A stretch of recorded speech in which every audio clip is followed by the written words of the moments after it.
Dois gregos antigos, da época da Grécia clássica, são associados à evolução. Anaximandro de Mileto, que foi discípulo de Tales de Mileto, e Empédocles de Agrigento. Mas as suas ideias, na realidade, estão muito longe de qualquer coisa que a gente chame hoje de evolução. Um outro grego, Platão, esse sim, foi muito importante para a ideia de evolução. Não que ele tenha lidado diretamente com a ideia de evolução, mas as suas ideias tiveram e têm ainda muita influência no pensamento evolutivo de hoje. Ele teve muitíssimas ideias importantes, mas duas delas influem bastante no mundo de hoje, na ciência, na visão científica da evolução.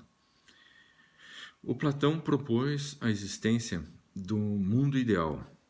O mundo ideal seria um mundo paralelo ao mundo real, e nesse mundo real todas as coisas poderiam ter defeitos e falhas, mas no mundo ideal as coisas eram perfeitas. Esse mundo ideal é o mundo das ideias, o mundo da mente humana.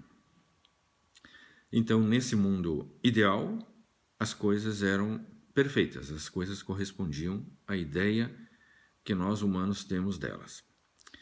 Uma segunda ideia importante também foi a ideia das essências imutáveis. Então, para Platão, cada ser era o que era porque apresentava nele uma essência que fazia dele o que ele era. Por exemplo, um cavalo era um cavalo porque apresentava uma essência equina, e por mais que houvesse variações de formas e tamanhos de cavalos, eles todos eram cavalos por apresentar uma essência equina. Nós humanos apresentaríamos uma essência humana, os cães uma canina e assim por diante. Essas duas ideias são muito importantes hoje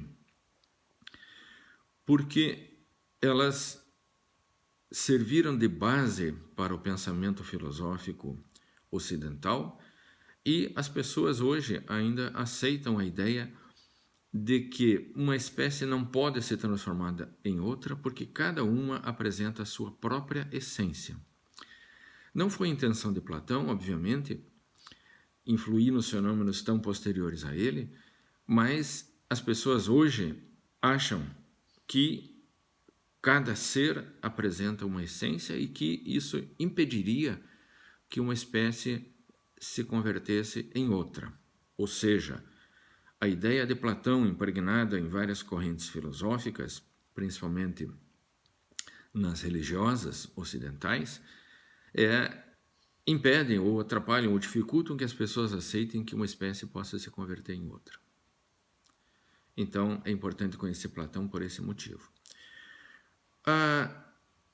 O cristianismo é uma religião que, na verdade, é uma subdivisão do judaísmo. Mas o cristianismo, ele conservou toda a mitologia hebraica, mas alterou a ética através do cristianismo. Então, ficaram dois corpos de ideias reunidos, a mitologia hebraica com a nova ética cristã, mas houve carência de uma base filosófica.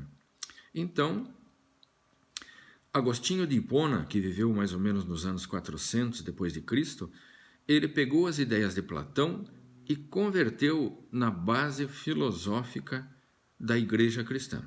Então, Agostinho foi o responsável por pegar Platão e colocar como uma base filosófica sagrada da Igreja cristã. Então, o cristianismo passou a aceitar as ideias de Platão como sendo ideias sagradas.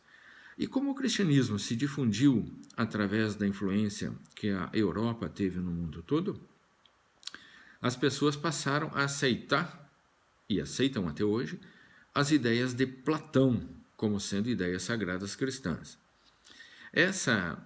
Esse fato, o fato de Agostinho ter feito isso, colocado Platão como base da Igreja cristã, faz com que as pessoas tenham essa visão de que no mundo ideal as coisas são perfeitas. E aquilo que é perfeito não comporta melhoria, você não pode melhorar o que é perfeito. E como as pessoas acham, então, que os corpos humanos são perfeitos, esses corpos humanos e das outras espécies, que nessa visão teriam sido criadas por Deus, elas não podem ser melhoradas, porque elas já são perfeitas. E elas não podem se converter de uma espécie em outra, porque apresentam essências imutáveis. Duas ideias fortes de Platão que impedem ou dificultam, pelo menos, a aceitação da evolução no mundo de hoje. A ideia da perfeição do mundo ideal e a ideia das essências imutáveis.